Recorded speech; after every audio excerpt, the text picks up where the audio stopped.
Oh, we're live. What's up, everyone? So this is an impromptu live, and I kind of scheduled it, but here it is. I'm early because I really wasn't planning on doing this today, but here I am. How you guys doing? I'm really, really glad to be here. And listen, I didn't plan on doing a live today, but every once in a while, get inspired, hear something that just lights me up inside. I'm like, you know what? This is what I'm going to do. I'm going to do this today. Haven't been sleeping in a week. But for some reason, I have this fire in my heart to talk about something. At the same time, I have no idea what I'm going to talk about because, well, I have to draw a word. But before I get into all this really quick, I want to thank everyone for being here, wherever you're watching from, or if you're watching the after, what is it called? The after play, the after live, the what's it called? Replay. I'm so out of live practice. It's crazy. Anyway, what I want to talk about really quick before I get into all this is that one of my favorite things about doing lives is I don't have to edit. And that's wonderful because as soon as this is done, I can take the link that goes to YouTube, drop it in Opus, produce clips, and then bam, it's done. And then to convert this into a blog is way easier from that, just because I know how to code. I mean, literally my production time and my whole goal, by the way, is to get away from technology as much as possible, but to use it wisely and then step away. My production time, which is already pretty good with editing, went from 2 hours down to like 20 minutes. In other words, after this is done, I can have this converted into a blog, published, and even published in my newsletter in under an hour, easy. And if I'm really paying attention, much faster. I love this process. And for those of you out there that are creating content and wanting to host it on your blog, I can't recommend going live enough because it saves so much time. And any of you who pre-record videos, sometimes you're saying the same thing 50 times over. You're reading from a teleprompter, you mess up, start over, you're editing. It's a lot of work, right? And I like to edit. It's therapeutic, but again, just trying to get away from technology as much as possible. So if you're somebody that has a message that you want to get out on your heart, but you're also looking to get the most bang for the buck, I highly recommend live for several different reasons. Of course, I have lots of different tips in my books, and tons in the Mayoral Dispatch on my website, joshuatberglan.com, that you can see down here on the screen. You can go there and you'll find tons of free resources, free tips. Most of my published books are there for free also. Now, if you go to Amazon or to another publisher, yes, you're going to pay for it. But on my website, you can read these resources free. I have so many unique little random tips and tricks that will help pull your content and separate it from the pack. And look, I'm not looking for social media fame. That's not what this is about. My platform, where I host 95% of my content, that's where the value is. And I really recommend each and every one of you take that journey into building your own platform and become less dependent on things like social media. And in my case, it allows me, because my platform is built and all of my intellectual property, everything I offer, the courses, coaching, the books, the movies, all of those things are already there. And that's why now I can kind of have more fun with social media and just come on and do lives. And that serves the purpose that I need it to serve. And at the same time, I'm getting to create in a way that feels more natural to me because I don't like reading from a teleprompter. In episode 2 of Spoken Word, the beginning I read from a teleprompter. I didn't even like that. So here I am talking from the heart. Okay, so today, those of you who are familiar with a church called Life Church, they do this thing called At the Movies. I don't even know the name of this movie, but holy crap, I cried like within 3 minutes of it. And not because it was convicting in the sense of, oh, you've been bad, but it was like one of those beautiful messages for anyone who is going out to do something that feels impossible. Like when you started the journey of that path to purpose and you go, okay, I'm going to do this, God. Like, I'm going to do this. This seems crazy. People are going to make fun of me. This doesn't make sense to even me, but I feel like I'm supposed to do this in my heart. And for this message was specifically for those people, I believe. And it was a call to me as well, who I started my journey 10 years ago. But in this particular case, it was a man who, went to Poland on his own money to go rescue uh, these Jewish children that to save them from the Nazis. And it's not Schindler's List, but my goodness, it was so powerful to me because what it reminded me of in this was like as lonely as the path to purpose can feel, especially when you first start out, you're all alone. I mean, it is the most lonely, isolating feeling in the world, especially when everyone around you thinks you're crazy, when everyone around you doesn't believe in what you're doing. It's maddening and it makes it so much more difficult. And yet at the same time, it's like, this is why I'm alive. This is why I have to do this. It only makes sense to me, but okay, fine, I'm all in. In the same way it was for this guy. I mean, I think even his wife questioned him, like, what are you doing? This is crazy. But then she got on board and started to support his mission. And then, he's still fighting this big battle that seems impossible. They don't have the money. He doesn't know how to raise money. It just seems impossible. And yet he just kept on going because he believed, like every day he stepped into faith. He did something to stretch his faith. And because of that, he was able to see all of these little miracles and blessings that popped in his life. In other words, like additional help. And sometimes it only takes one person that you share a message with, or you share what you're going through with, or you share your vision with, and they go, yeah, that's crazy enough that I believe in it, or whatever. And they decide that they sign up and they're going to come support your journey. And there's this point in anyone, like for me, there was a point about 6 years ago, and it's been a lonely journey for 10 years, to say the least. But there was a time where I became very, very aware of all the little small blessings that would show up in my journey to remind me that I was on the right path. And it was never a big thing. It was never like, oh, here's a big fat check of millions of dollars. It was never that way. Sometimes it was a free place to live. Sometimes it was just like a word of encouragement, like out of the blue. Someone drops in the DM saying, hey, I believe in what you're doing. Keep going. Don't give up. Like those become little blessings. Somebody just being there to listen one day. Some days somebody comes in your life and it feels like they're going to be there forever, and they're there and they say something to you that impacts you greatly, and you're like, gosh, I just hope they're there forever, and then they disappear. But then really them disappearing was the absolute best thing that can happen for you. And so it just reminded me of the journey and how grateful I've been for this journey that I've been on, because it's been an impossible journey. Yet at the same time, every day it looks more possible. And it reminds me of, I don't even know if it's a Bible verse or not, but I've heard so long in ministry when it seems like there's no way, God makes a way. And I've been able to see that every day in my life. I thought for the life of me that I would never, ever, ever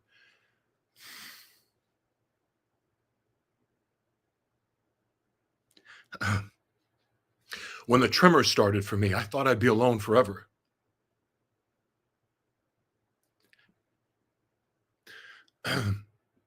Because I never thought anyone would want to take this on, And even though I'm doing better, like I had a lot of thoughts, especially because the family I did have, they couldn't be with me anymore. And I'm not trashing anybody at all. I'm not saying that. But, when I lost my family for a long time because I couldn't be around anyone, I thought I was going to die alone.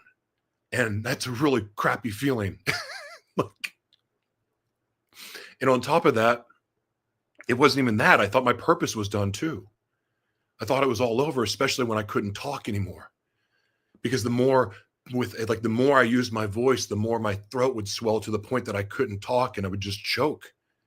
And those of you who know me know I just disappeared for a while. And then, and then after that, I'm like, wait a second. I don't have to be silenced. Like I can't use my voice, but I can write.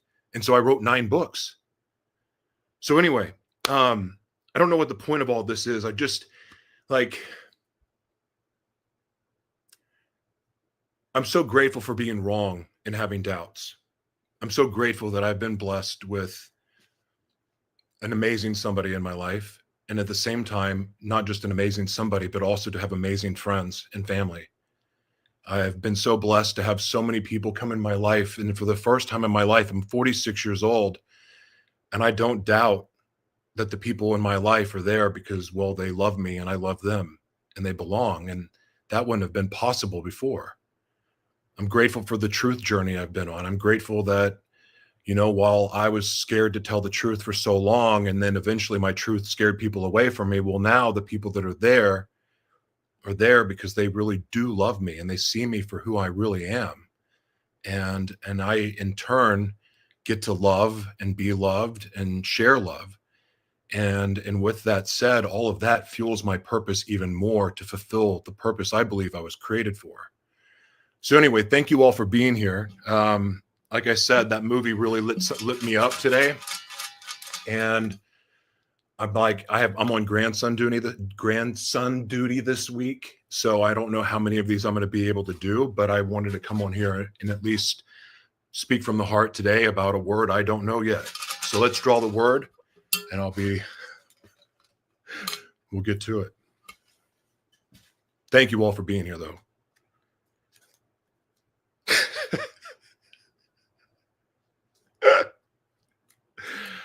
Media is the word.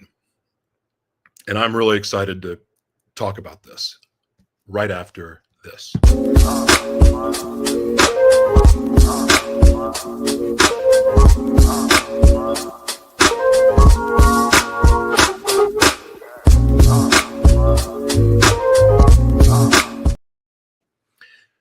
So today's word is media.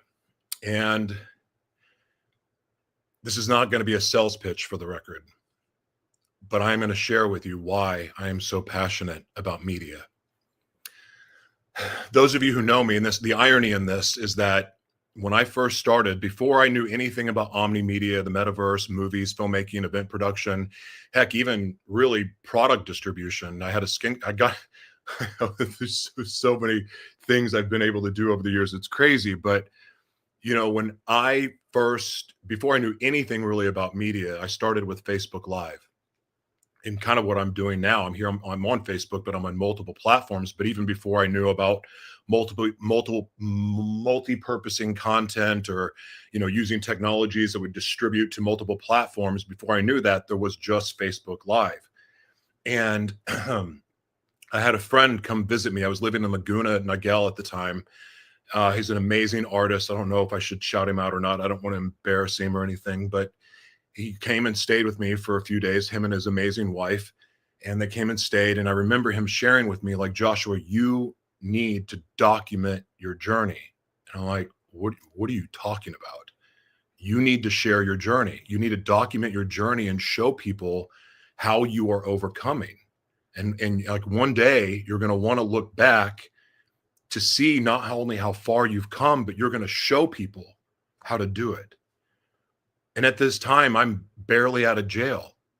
Like, that was my 6th time in jail. I just got out. How I even had a place in Laguna, it was like that. Everything was a miracle. Everything was a blessing. I shouldn't say my 6th time. No, it was my 6th time. Sorry. Jail visits get confusing sometimes, but nonetheless, when he told me that, I thought he was crazy. He's like, seriously, just share your journey. Go on Facebook Live and share your journey. And so I did. And when I started sharing my journey, little by little, I started to notice people asking to join the screen. And this is when you could add people directly from your phone to the live. And I was like, we're on top of each other talking. And I'm like, oh, this is fun. And then started just asking people what they were grateful for. And that was the theme of the show, right? And it wasn't even really a show. But one day I just happened to flip the phone sideways. I wish I had my phone on me. I'd show you. Flipped it sideways and I'm like, wait a second. This looks like TV. Now it looks like the talking heads on TV. Oh my gosh, I'm going to turn this into a TV show. And so I started treating my Facebook Lives like a TV show. And then I'm like, well, wait a second. If I'm a TV show, I need to learn distribution. And I need to learn how to get my message out there. And I want to back up. The reason why I got so obsessed with trying to find a way to get the message out through all of the different avenues was because right as I started doing those Facebook Lives, I started getting the attention of a lot of different brands. And those of you who've known me since day one, and I know some of you are going to see this today, my day one people that have popped around ever since I started doing lives again, and thank you for that. It's kind of confirming to my spirit that I'm doing what I'm supposed to be doing here, regardless of how big the audience is. It doesn't matter. But the point is that I started getting all of these opportunities from different brands to be a spokesperson. And I was so excited. And I'm like, okay, listen, you guys, and I was very insecure about my past still. I mean, fresh out of jail, like, still like I'm not all the way clean, but I mean, I had been sober, but the after effects of all the drugs I had done and all those other things were still very much there. And like I didn't have it all figured out, but I was trying. Like getting a job was always a struggle, because of my mental health challenges. And anyway, so here it is. I have these brands wanting to hire me to be their spokesperson. I remember getting fired from a company called Filorina, which is a hyaluronic acid product out of Sweden. And the lady told me I was too flamboyant. That was funny. If she only knew. Anyway, but I remember getting this deal where they were going to pay me $10,000 a month to be their spokesperson. And I was so excited. I was so excited because for the first time, I was like, wow, I'm going to get paid to be me and paid to do what I feel good about. And this is so awesome. And I was like, okay, wait, but you've watched my content, right? You're not, you know what I talk about. Oh, yeah. I was like, okay, this feels good. So around this time, this is when I am moving to San Diego. And I get this place, I talk myself into the place, and that's a miracle right down in Little Italy, San Diego. I mean, and some of you will remember those episodes too. That's where the mayor was born. And San Diego's a very special place to me. But the day that I was supposed to pay rent was also the day I was supposed to get paid for those brands for the deal to kick in. All day long, I was waiting for the contract to come and it never came. So I got nervous and I was like, start calling like, hey, what's going on? Yeah, we can't work with you because, you're the subject matter of what you talk about doesn't really represent our brand very well. It was so devastating because now how am I going to pay rent? This was all I had. There was no other job. How am I going to pay? How is this going to work out? Like, what am I going to do? And that's when it became me really, really hard that I had to go all in on me, all in on what I could see and believed in my heart I was supposed to do. And I was already trying to do it. I just didn't know how. So when that happened and I started to recognize, well, wait a second, I can treat this Facebook Live like a TV show. And oh, by the way, I forgot about this part. I had already filmed at Fox Business. I did this segment called New to the Street. And I didn't even have money when I went to New York, but like I got everything paid for and everything fell into place. And like, here it is. I'm going to be on Fox Business and my whole life's going to change. I'm not going to be broke anymore and blah, blah, blah. Well, that episode didn't even air. Well, I mean, it aired eventually, but like a year and a half later. And by the way, it didn't help much. I didn't get rich because of Fox Business. Anyway, the point is that I knew I had no choice but to go all in on me. Like I wasn't going to get hired, wasn't, getting a job. I had no choice. But at the same time, I didn't have money to market. I didn't have money to advertise. And so I had to find a way. And so my brain starts thinking, well, how do I do this? Well, wait a second. So let me download this video from Facebook. And then, like, wait a second. There's going to be some lessons here. So pay attention, by the way, because I'm going to drop some nuggets in here for you to simplify life and things that you can apply to your current business today. I was doing this 10 years ago, 10 years ago. Anyway, so I was like, wait a second. So if I can take this Facebook video and I can put it on YouTube. Huh. Okay. Well, how does podcasting work? Wait a second. Podcasting is no different than uploading a YouTube video. It's just change it to an MP4 to an MP3. The cover art. Huh. Okay. Change the cover art. This is interesting. Okay. So now I started to go, okay, how am I going to do this? And it was all about distribution because I knew I couldn't compete with the people that marketed. So it was all about seeing how I could get the message out, like in every different way, because I needed every advantage I could get to get out there. And little by little, Facebook, then podcast and YouTube. And then I'm like, well, why I got to start marketing the show? And then it was creating apparel. And then I realized, oh my gosh, wait a second. It's the same exact process to create apparel for like a t-shirt, a hat. It's basically the same exact process as making a YouTube video. And on and on and on and on this went. My point is, media, which is the word for the day, media became this, it was like the vehicle for me to get my story out. Like it wasn't, I didn't need giant cell phone towers. I didn't need a giant building. I had all of these new media items in front of me to use to get my message out. And that's all I had. And from that, from the messaging came opportunities to speak on stage, and then ultimately a book. And that book turned into a movie.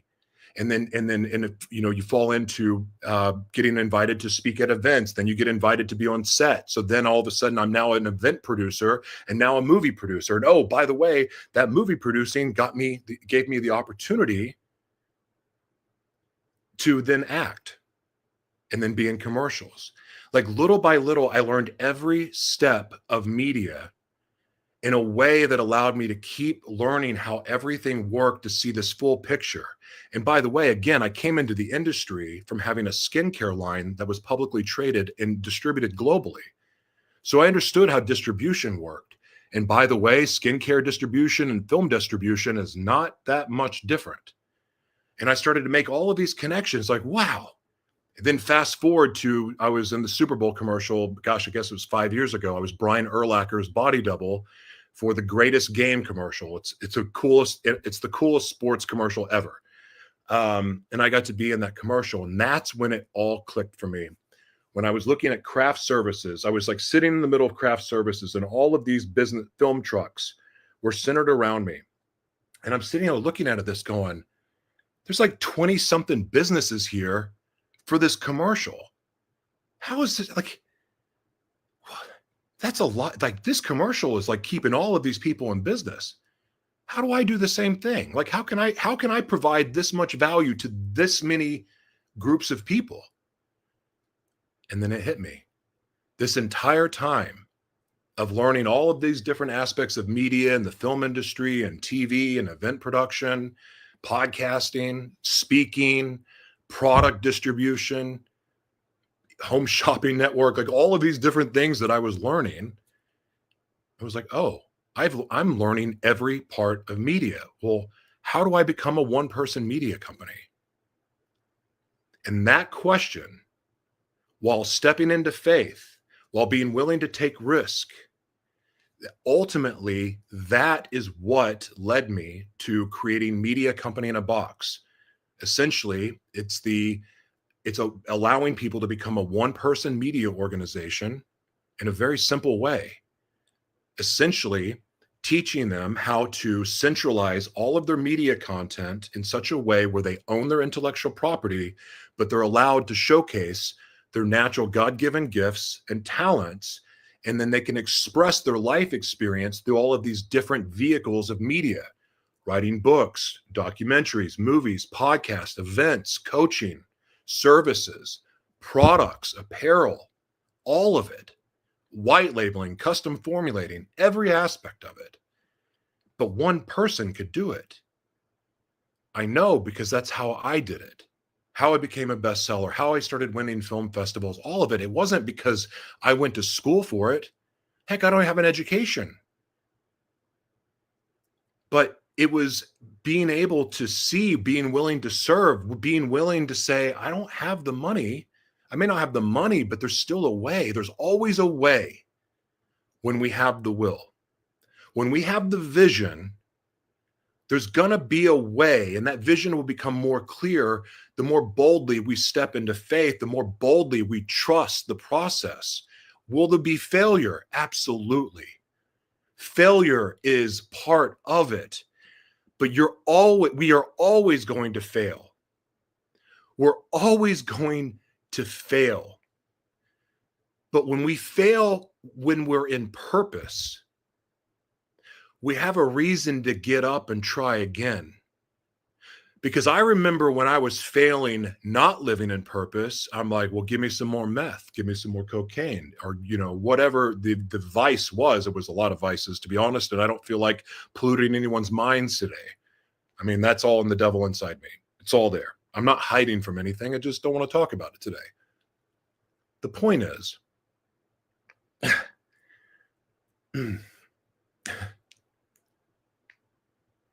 hold on. Let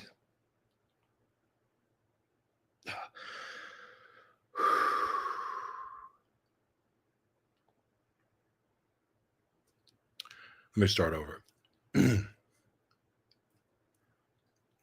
I lost my train of thought and my head shaking. I apologize about that. Anyway, so what I'm trying to say about media was, and where really things became a little bit more purposeful and not about me.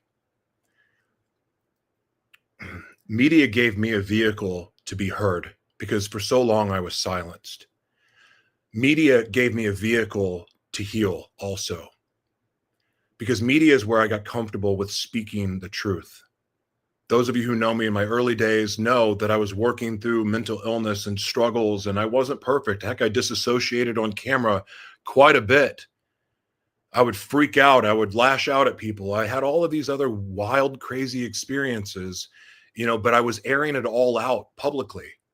And ultimately, what that allowed me to do was get really comfortable with the truth. I had no idea in those moments. What I was doing was preparing myself and then eventually others for a world to come. Because where we're going with this new world, and as technology continues to advance, we're going to see a lot of job loss. And I'm not saying this to spread fear, because ultimately there's this amazing, beautiful opportunity that's available for everyone. We are in a creator's economy, and the creator created us to create. And so when it looks really scary that people are losing jobs and things are being taken away because of technology and things that the norm is gone and it's eroding more and more every day, while that can look scary and frightening to a lot of people, the best news I can give you is that the world we're in today is called the creator's economy, and we get to go back to the basics. The creator created us to create. Didn't he say something about creating and multiplying? And the ultimate way to create, I believe, is to tap into our natural gifts and talents. And then media has this vehicle to help get those messages out. There's people like myself that only have my story. I only had my story. I built my media organization centered around my testimony, how I overcame. Again, sharing those stories went into a book, and that book turned into a movie, and that turned into opportunities and other movies and other opportunities and other books and many other things. And now I'm able to teach others the same. There's some people out there that don't have an education to fall back on. There's some people out there that don't have finances to be able to start a business. And the coolest thing about media now is that the power of it is in all of our hands. When I was in Minnesota, when George Floyd was murdered, I learned a lot about worlds that I didn't know existed. When I learned about gentrification and redlining and how how the game is rigged against a lot of different people, minority groups, African Americans. I don't know what listen, I don't know what the proper freaking word for anything is anymore. Those who know me know my heart. So I mean, no disrespect by the name, but there's minorities, I don't think it's just African Americans, but there's, African Americans, especially in America, redlining and gentrification has affected them quite a bit. But there's so many other underserved groups out there. The George Floyd situation, being there for the riots, seeing the police line up against the rioters outside of my freaking bedroom window in downtown Minneapolis, seeing that, but then learning about shadow prisons and civil commitment while I was in Minnesota, and starting to learn about all of these different forms of slavery and other things, these other groups and demographics of people that have been silenced and shut up and marginalized and pushed to the side and ignored. And yet the people with the people with all the money are pushing their agendas in everyone's face. And that's what, that comes through the media, and it influences people, and it makes them think about how much people hate each other right now. That's because of the media. They have us pitted against each other where we hate each other and we're at war. Don't you know that we can take that same power of media in our own hands and use it to create our own narratives centered around truth and storytelling? Those of you who know, the reason when I first started giving away media services for free, it was right around the time when we started the nonprofit media organization. It was right after George Floyd was murdered. And that's where my heart to spread this message, the gospel of the power of media and the power of purpose and other things, but also the ultimate power of media and how we can take this power and right now the power that lies in the hands of a few, we can blow it up and spread it to the hands of millions, people like yourself. I think about all the single moms out there that have been silenced. I think about all the moms that have gone through horrific custody chases or deal with narcissistic ex-husbands. And I know narcissism goes both ways, but I've seen some things up close and personal. And also, having done over 700 interviews, I've interviewed a lot of different women and hearing stories that, well, reminded me a lot of who I was back in the day. I learned a lot of empathy through doing those interviews, and I learned a lot about, well, the kind of man that I was. Actually, not even a man. I wouldn't give myself that much credit. Media has become healing for me. It helped me heal. It's helped me grow. It helped me be comfortable with the truth. But it also gave me endless opportunities, regardless of what disability I was dealing with that week. Because even though I'm legally disabled, I didn't get legally disabled because of the tremors I have. I got legally disabled because of my mental health issues that I've been blessed to recover from. Do I still have work to do? Absolutely. But you see, media helped me become fearless, and I shared my story. And my story is what gave me hope, and it's what's given it and provided opportunities. It's also what's created the opportunity for endless revenue streams. And so my passion for teaching media, I think it's such a God thing that media was drawn today. And I was wondering how that was going to work, because that movie, what I said at the very beginning about how it spoke to my heart, like, I've been giving away media services for 10 years. Not to be think about that. Most people, they charge you to learn media. They charge you to learn all the tricks. If you look at my resume, I should be charging everyone for every minute of my time, but I haven't done it. I'm not saying this to brag. I'm saying this is because that's what God put on my heart to do and how to be of service. I've never been able to have more joy in my life because of this purpose. And so the point of this message, I guess, is simply this. And I know I talk about purpose a lot, but we all have a unique and amazing purpose. But media is the vehicle that can deliver that purpose everywhere it's supposed to go. And learning these media skills are available for everyone. There's no gatekeepers. You know why? Because I removed all the gatekeepers when I started giving away all the playbooks for free.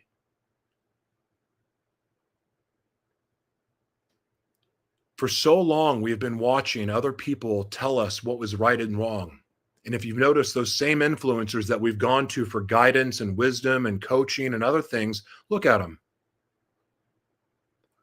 And I'm not going to call out people, and I'm not going to call out the situations that some of you know what I want to talk about. But our heroes, these people that we've put on pedestals, have failed us. When the real hero was sitting right in front of sitting within you right now. You are the hero of your story. God created you to be the hero of your story. Not the hero of my story. Not the hero of your mom or dad or your cousin or your pastor or your synagogues or anyone else's. You are the hero of your own story. And I can't recommend learning media enough.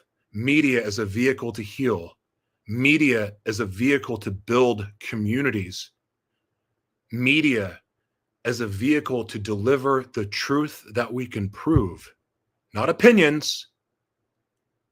We can't defeat the disturbed, rotten, nasty media that exists now. We can't defeat it with our opinions because we're just in the echo chamber then. But our stories, our truth, our testimonies, how we overcame what we're going through, the love that we're experiencing, the world needs a lot more love and a lot more compassion. Media can be the delivery mechanism for all of that. Media has the ability. I mean, my gosh, I watched. I kind of emotional the last 2 days, but in a good way. But I watched Top Gun 2. Very ending. I cried. I watched Top Gun for the first time. Yes, I've never seen Top Gun, the original, until yesterday. Cried during that. I mean, just, inspirational tears. But think about it. That's not even a real story. Old Yeller's not a real story. Freaking cry every time. Think about your real story. And going back to the very beginning when I told you about the gentleman that encouraged me to start sharing my story because people would want to hear it. And I'm like, no, people don't want to hear my story. Yeah, they do. Well, maybe millions and millions of people haven't wanted to hear it yet. But for the people that have, I'm grateful because it's given me a sense of purpose and it's made for me the work to rehabilitate my life that much more worth it. Having a relationship with my grandson and my daughter has made it worth it. Forgiveness from past exes and people I've hurt has made it worth it. Feeling close to my family without feeling like the black sheep too much. I'm still the black sheep. But that has made it worth it. And to find love again has made it worth it. To know that the people in my life are there because they want to be there, not because I've paid for them to be there, because I used to pick up all the bar tabs and buy all the drugs and everything else to try to fit in and feel like I belonged. I don't do that anymore.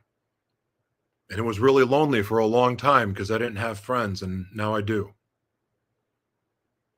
And it's the most amazing feeling in the world. And honestly, I thank God for that. And I thank God for giving me the vision of what media could do, the influence that it could have if given to the right people, and the opportunities that it can create. So my mission is to build 500 media empowerment centers all over the world to help underserved communities, to help pull people out of poverty, to help break the cycles of addiction, to give hope to the hopeless, to show the human trafficking victim that they don't have to go back to their pimps, to show them that because the saying is, well, the trafficking victims go back because the devil they know is better than the one they don't know. But when you give people an opportunity to live in the purpose they were created for, and you give them a vehicle that can make sense out of the pain and the suffering that they went through.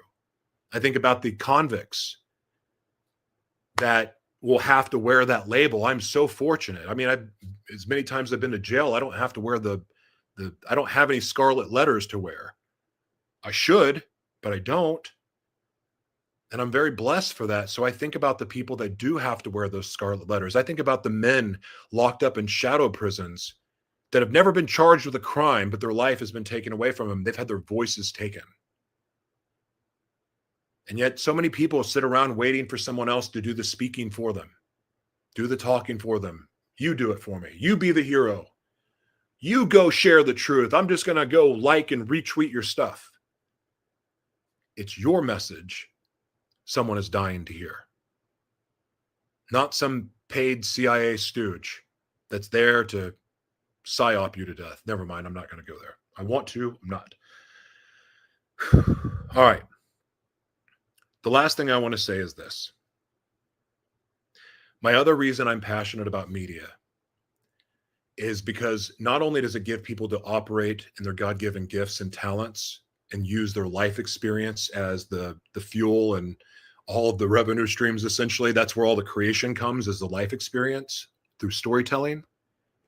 But my other belief is this: if we are all living in the purpose that we're created for, and none of us have time to be racist, homophobic douchebags. We don't have time to be hateful. We don't have time to be judgy. We don't have time to make fun of people's differences. In fact, instead, we celebrate each other's differences, because honestly, where does creation come from? If we're all doing the same things, talking about the same thing in the same echo chamber, that's where creativity goes and dies. Truth is the ultimate superpower for creativity. You have endless amounts of stories, endless ways to get those stories out. And I believe that not only if we start living that way, we will see our communities come back together. We will see poverty end. We will see hatred and racism and homophobia die off. More importantly, we'll see families come back together. And the world's going to change a lot with the technologies, but I believe it's going to change for the better. And here's why. Because everything I just said about bringing community back together and family back together, a family that creates together will stay together. And we're coming into a time where those same children of yours that are on TikTok making videos and YouTube videos, wasting hours on days, hours and hours of days on these platforms. Heck, adults do it too. But there's going to come a time where it's going to be all hands on deck and everyone's going to have to work together. Media is the vehicle for this. So I highly recommend checking out my website. Go under books and resources. You'll see a book called Media Company in a Box. It's free for you. Every bit of research I've done over 20 years is embedded in that book. You can read it. It's a guide. And anyone who reads that book, I'm happy to mentor and teach anything I know. I will not do the work for you, but I will teach you. All right. Thank you all for being here. I hope that made sense. I'm going to check out the comments. Hi, Michelle. Good to see you. This is the funniest comment of all time. What kind of shampoo do I use? Hold on. I'll show you.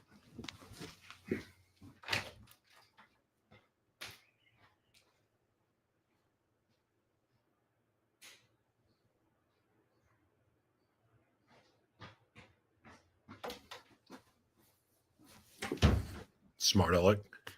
I have hair if I want it. I get made fun of on X all the time because they're like, call me a bald faggot. I get called that name for some reason. I'm like, dude, I can grow my hair.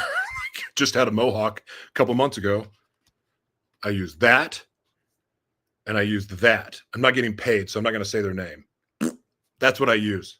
And then I shave my head with this and then a razor. Smart aleck. All right. Thank you all for being here. Yeah, I may do another one tomorrow. Who knows? But again, thank you for being here. I had fun. Check out the platform, joshuatberglan.com. There's all kinds of stuff. You could spend like 10 hours there easily or more.